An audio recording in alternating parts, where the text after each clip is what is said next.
Prepárate un mate, un té, un café. Ya llega Charla con Sentido, un espacio para escuchar a los protagonistas del mercado.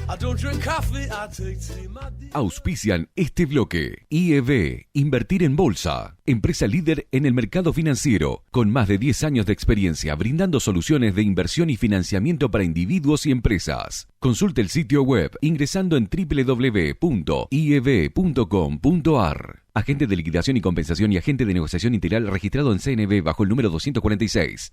Desde el litoral y con presencia en todo el territorio nacional, Net Finance es la red comercial del mercado de capitales que mejor acompaña el crecimiento de tus inversiones personales, el financiamiento PYME y la optimización de los flujos de caja de las empresas. Seguinos en www.netfinance.com.ar o en Instagram como netfinance_ para más información. Agente productor del mercado de capitales registrado en CNB bajo el número 1158.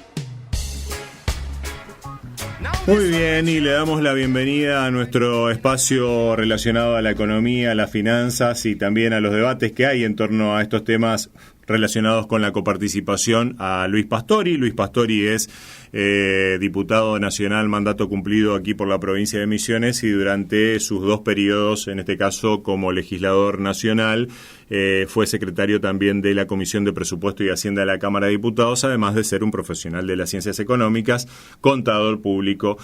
Así que bueno, Luis, te agradecemos mucho la posibilidad de charlar con vos en esta mañana. ¿Cómo estás?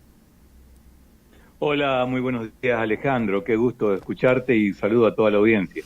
Bueno, Luis, recurrimos a vos por ser un conocedor de las cuestiones que tienen que ver con lo económico, en particular también en esta relación que tiene el país con las provincias, a la luz, digamos, y al fuego de esta polémica que se abrió entre el gobierno de la Ciudad de Buenos Aires y el gobierno nacional en función de este reciente fallo de la Corte Suprema de Justicia de la Nación, que le ordenó restituir una parte de lo que le había otorgado en su momento Mauricio Macri por decreto a el gobierno de la Ciudad de Buenos Aires en concepto de, bueno, una parte que no le estaba teóricamente girando relacionada a el presupuesto vinculado a la creación de la policía de la Ciudad de Buenos Aires. Pero antes de entrar en ese tema, digamos, en el foco de la polémica, nos gustaría un poco que nos cuentes ¿cómo se da esta relación, digamos, entre Tesoro de la Nación y las provincias?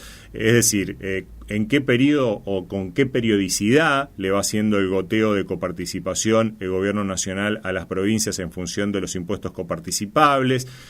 ¿Por dónde pasa el grueso, digamos, de lo que tiene que ver con la recaudación que se coparticipa, como para entender un poco cómo funciona el esquema general? Sí, cómo no, con todo gusto, Alejandro. Bueno, la Ley de Coparticipación Federal de Impuestos, la 23.548, es una ley que data de fines del año 80, de comienzo del año 88.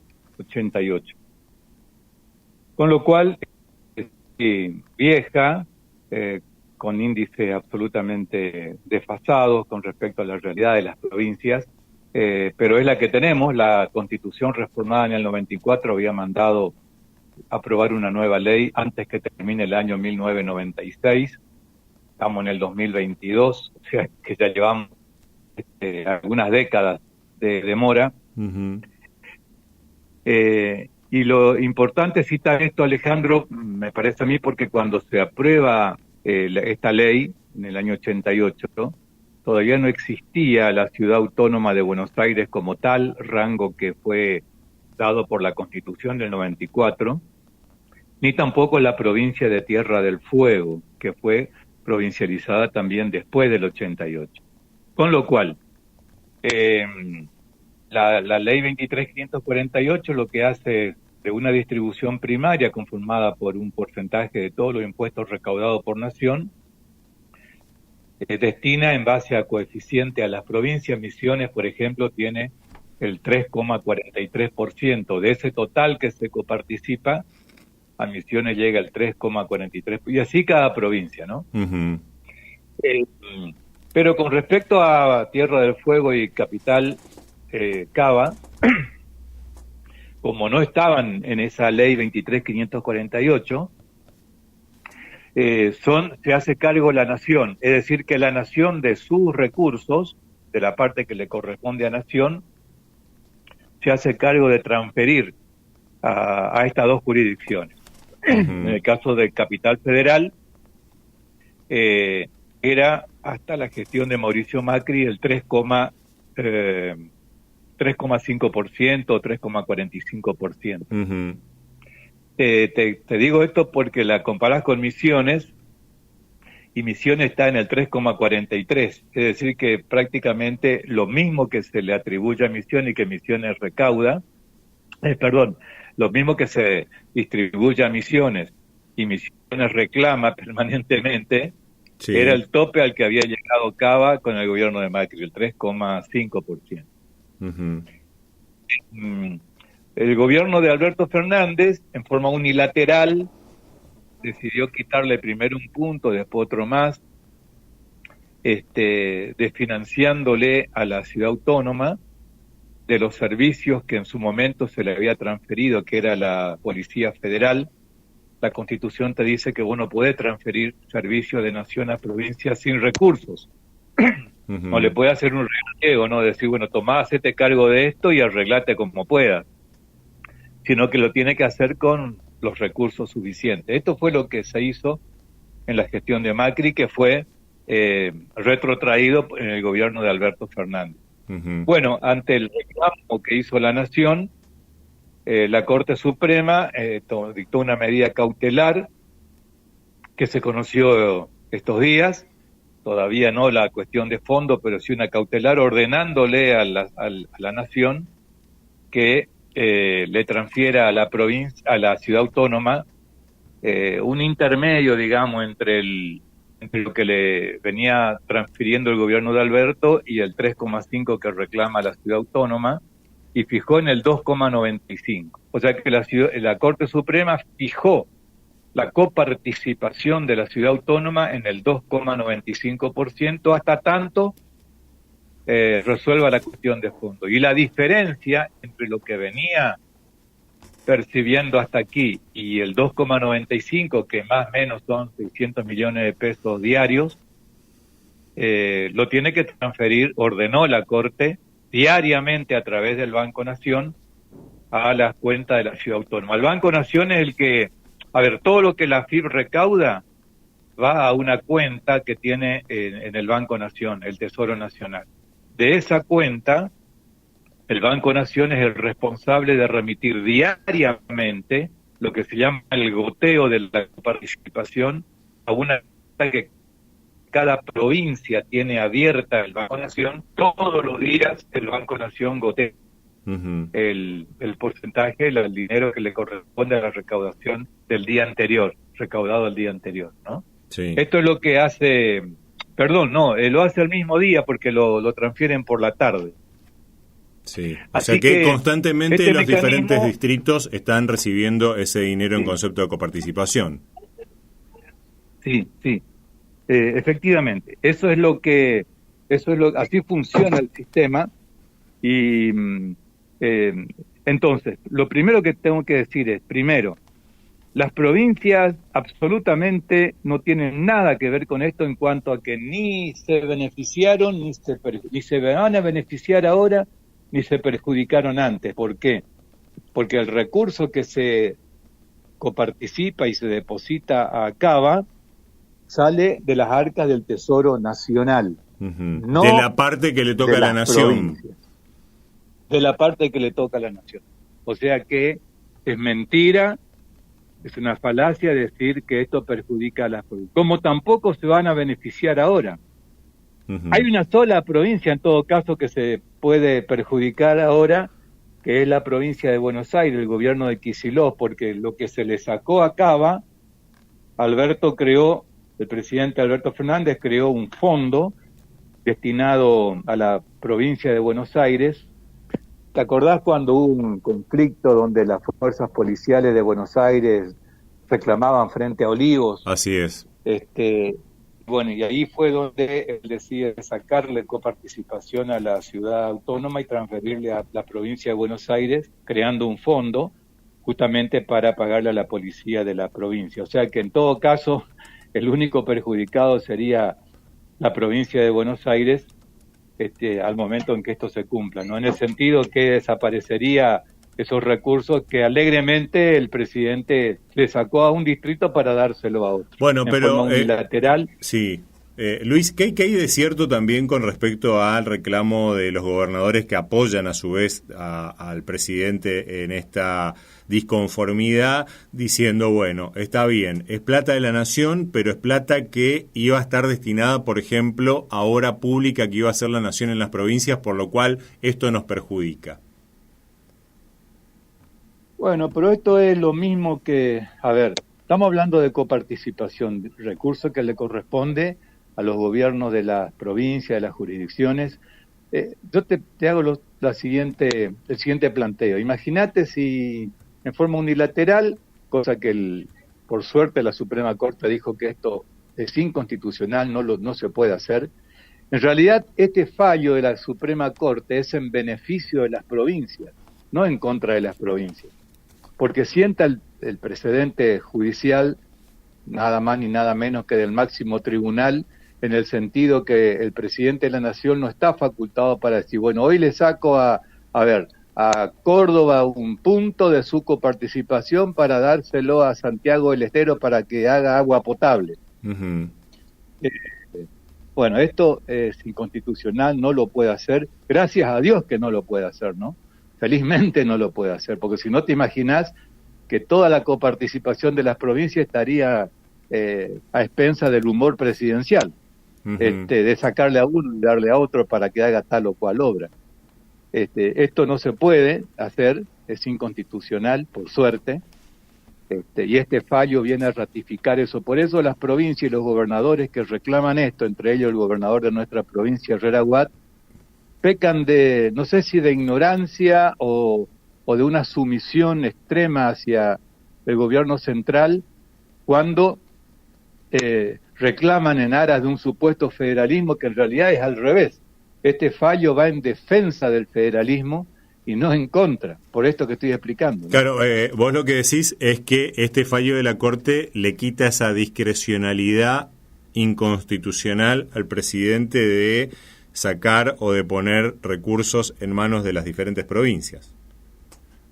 Claro, para eso cada provincia cuenta con sus recursos de coparticipación, más los recursos propios, más las transferencias discrecionales que el gobierno de la nación realiza a las provincias para financiar tal o cual obra. O sea que si un distrito quiere hacer tal obra y no le alcanza con los recursos que percibe, solicita a la nación y la nación le puede transferir, si así lo decide y lo puede, en forma discrecional. Esto también existe y está bien que exista también, pero esto ya forma parte del juego de los reclamos, los pedidos, los compromisos que cada gobierno hace, ¿no? Uh-huh. Pero lo que no se puede admitir de ninguna manera es sacarle a una jurisdicción en forma discrecional, arbitraria y unilateral para dárselo a otra. La ley de coparticipación es una ley convenio y para poder modificarla en sus porcentajes requiere de otra ley donde tienen que estar de acuerdo las 24 jurisdicciones más la nación. No tiene el presidente la potestad de hacerlo por su propia cuenta. Algo que desde el punto de vista político es bastante poco posible, ¿no?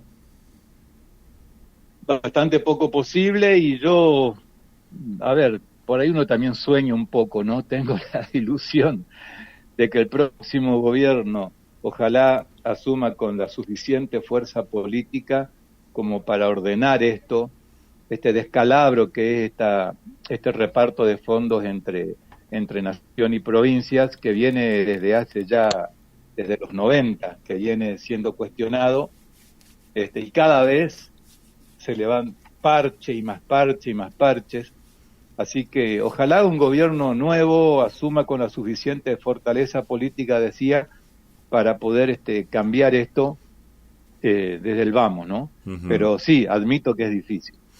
Luis, ahora hablemos también de que Alberto Fernández cambió de opinión y dijo, bueno, voy a acatar el fallo. O sea, duró poco esa rebeldía y ese desacato contra el fallo y termina aceptando de que le va a pagar a la provincia de Buenos Aires, a la ciudad de Buenos Aires, pero con bonos, unos bonos que se llaman TX31, que en su momento había creado precisamente Martín Guzmán, exministro de Economía, para pagarle también una deuda de coparticipación adeudada a la provincia de Santa Fe, digamos. ¿Esto en qué medida es algo también aceptable, por decirlo de alguna manera? Mira, hay dos cosas. Una cosa es el stock de deuda y otra cosa es el flujo, digamos, diario de la coparticipación, y otra cosa es el stock adeudado. Uh-huh. La ciudad de Buenos Aires ha acumulado un stock de deuda de la nación para con la ciudad por todo este tiempo en que esto ocurrió, desde el año 2020 para acá, digamos, ¿no? Sí. Ese stock de deuda acumulado de nación es razonable decir, bueno, mira, esto que te debo hasta aquí, cuando salga el fallo de fondo de la Suprema Corte, te lo voy a poder pagar como lo hice con Santa Fe en su momento, como acordamos con la provincia de Santa Fe, que es un antecedente que hay, uh-huh. A través de un bono, que pactaremos cuáles son las condiciones del bono. Pero eso es para atrás. Pero para adelante, Alejandro, es imposible admitir por parte no solamente de Cava, sino de cualquier distrito, porque acá lo que está recibiendo Cava es su coparticipación. Esto significa lo mismo que decir, bueno, mira, aparte de tu coparticipación te voy a pagar en un bono TX31 o el que fuera, uh-huh. que hoy vale en el mercado de entrada vale un 30% menos. Sí. O sea que de cada 3 bonos que te doy solamente vas a poder cobrar 2 en forma efectiva. ¿Por qué? Porque si no, mañana le podría decir a Misiones, mirá, de este 3,43% que te transfiero de coparticipación, la mitad te voy a dar en efectivo y la mitad con un bono. Es lo mismo, ¿no? Porque uh-huh. le está pagando coparticipación. O sea que es, porque, bueno, ¿qué tiene que hacer el gobernador o en este caso el jefe de gobierno? Recibe el recurso, da una media vuelta y con eso tiene que pagar los sueldos al docente, al policía, pagar sus... y en este caso particular este incremento era para los gastos de la Policía Federal transferida a la ciudad de Buenos Aires.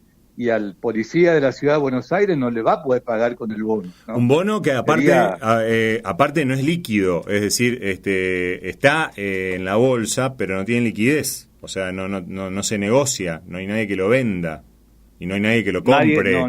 Tampoco. No se negocia en el mercado, es un bono que existe, pero que y que de entrada tiene ya un valor reducido sustancialmente, de modo tal que si lo quisiera negociar por ahí, perdería como en la guerra.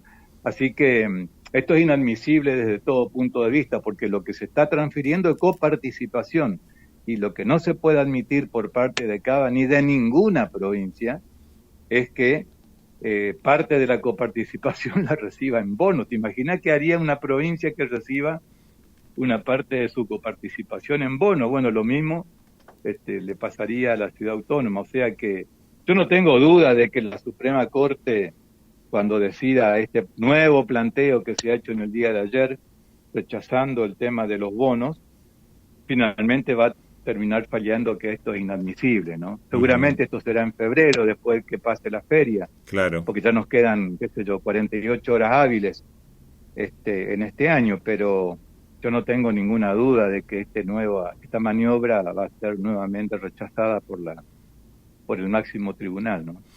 Luis, ahora también hablando un poco de qué impacto tiene esto en el presupuesto 2023, porque esta situación no estaba contemplada en el presupuesto para el año que viene. ¿Es tan gravoso este cambio que exige a través de esta positiva, la cautelar de la Ciudad de Buenos Aires para con el presupuesto nacional, según lo dicen también o cómo lo dicen desde el Gobierno Nacional?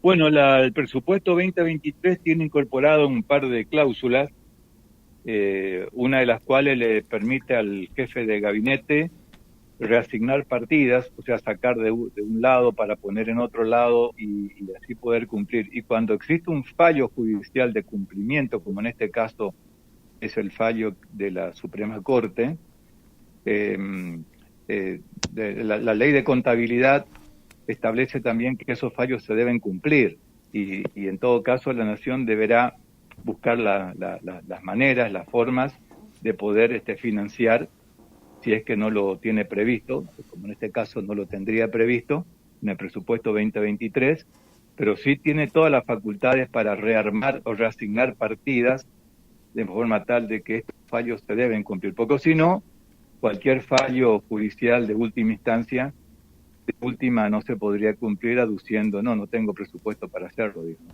¿no? O sea que tendrá que modificar en todo caso el presupuesto, pero lo que no puede hacer es no cumplir con el fallo. Así que bueno, sí. Antes, ¿no? Pagar lo que venía pagando antes. En todo caso, si con esa plata yo creé un fondo para pagar, para darle a Kicillof, y habrá que desactivar ese fondo a Kicillof para volver a dárselo a Cava. O seguir dándoselo a Kicillof y que el gobierno nacional saque de sus propias arcas, digamos, lo que le tiene que dar eventualmente a la ciudad de Buenos Aires. Es una decisión política del gobierno. O sea que terminamos, digamos, como para darle una conclusión a este tema. El análisis técnico acá es totalmente eclipsado, por decirlo de alguna manera, por la cuestión política, ¿no? Sí, lamentablemente sí.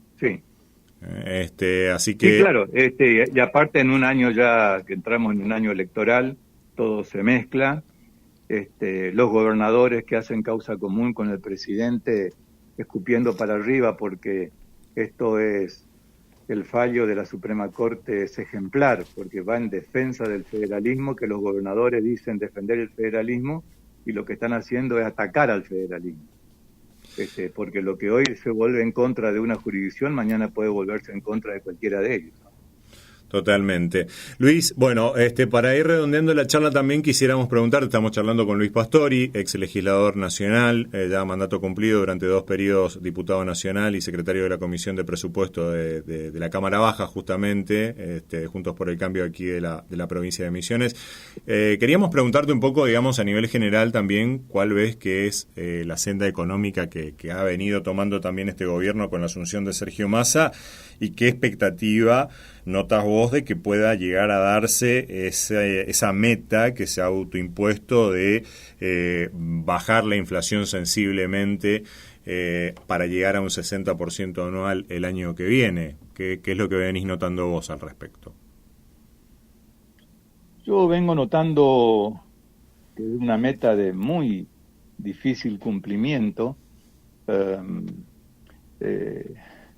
Fíjate que si uno mira el contexto en el cual se desenvuelve la economía, especialmente con hay un problema que acecha, que es esta monumental deuda en pesos que se ha adquirido, más la deuda cuasi fiscal, que es la que emite el Banco Central a partir de las LELIQs, que están pagando intereses de 3 dígitos. En algunos de los casos está pagando intereses de 3 dígitos. A todo esto sumale la sequía extraordinaria que nuevamente está soportando el país, lamentablemente, y que va a hacer que el campo el año que viene va a tener una merma en la exportación muy significativa. Se habla de 6.500 hasta 10.000 millones de dólares menos de ingresos del campo por efecto de la sequía. Si a esto le suma la brecha cambiaria que está otra vez acercándose casi al 100% peligrosamente. Bueno, es un contexto, trato de ser objetivo, digamos, en la descripción del contexto, que no hace alentar ninguna expectativa positiva, ¿no? Así que yo descreo que se pueda llegar a esa meta. Yo escuché que Massa hablaba incluso de que en abril quería estar en el orden del 3, entre el 3 y el 4%. De inflación mensual, y todos los indicios nos dicen que va a ser muy difícil poder bajar del 5%. Así que yo quisiera quisiera creerle, pero no tengo ningún elemento para poder ser optimista. Y esto trae inquietud inclusive a los mercados. Esta situación de la que hablábamos primero, digamos, la cuestión de la coparticipación, aparentemente, según diferentes analistas económicos también, lo comentábamos antes, trae inquietud al mercado y hace que de alguna manera también se explique un poco esta suba del dólar blue de los últimos días, ¿no? De las últimas semanas. Sí, claro, sí. Y fíjate vos que el dólar blue incluso, Alejandro, porque por ahí tuvo mucho tiempo quieto y de golpe pega estos saltos, ¿no? De golpe pega estos saltos, pero si vos haces la comparación de cuánto está el dólar blue ahora con cuánto estaba hace un año, y tiene una diferencia de aproximadamente 70% de suba en estos últimos 12 meses a la fecha. Sigue por detrás de la inflación igual. Los últimos 12 meses más del 90%. Claro. Con lo cual, en realidad podemos concluir en que el dólar blue todavía sigue por debajo del salto inflacionario en el mismo periodo, ¿no? Entonces uno dice, bueno, ¿y cuál es el techo, si es que tiene techo? Y realmente, asusta mucho, ¿no? La posibilidad de que esto siga creciendo de esta manera, como lo ha venido haciendo en estos últimos días. Ahora, teniendo en cuenta de que las encuestas indican de que eventualmente el triunfo podría, si es que se dan ciertas circunstancias, claramente, corresponderle a un gobierno de signo político diferente al actual aquí en la Argentina. La pregunta es, que se hace todo el mundo y que por ahí todavía no terminan de contestar los equipos técnicos, es qué se va a hacer con esa monumental deuda en pesos que tiene justamente el Estado, porque bueno, recordemos que para el año que viene, desde comienzo de 2023 hasta las PASO de agosto del año que viene, vencen unos 15.000 billones de pesos de deuda. O sea, estamos hablando de miles de millones de pesos. Millones de millones, ¿no? Exactamente, millones de millones de pesos. Yo he escuchado a algunos técnicos que están trabajando con las fundaciones de Juntos por el Cambio, de los partidos que la integran, decir que hay que ser muy cautos. Obviamente que se está trabajando muy fuerte por parte de las 4 fundaciones que lo están haciendo. Por el lado del radicalismo, uno de los que está trabajando se llama Eduardo Levi Yeyati, y él nos decía que hay que ser muy cautos porque parece que falta poco, pero un año a la fecha en que asuma el nuevo gobierno, un poquito menos de un año a esta altura, pero es un año, todavía no sabemos cuál va a ser la real situación de aquí a un año, ¿no?, de las finanzas nacionales. Entonces, de lo que no cabe duda es que va a haber que aplicar medidas correctivas de alto impacto. Yo no adscribo esto de si tiene que ser en shock o si tiene que ser medidas de gradualismo. Yo supongo que algunas tendrán que ser de shock y otras tendrán que ser graduales.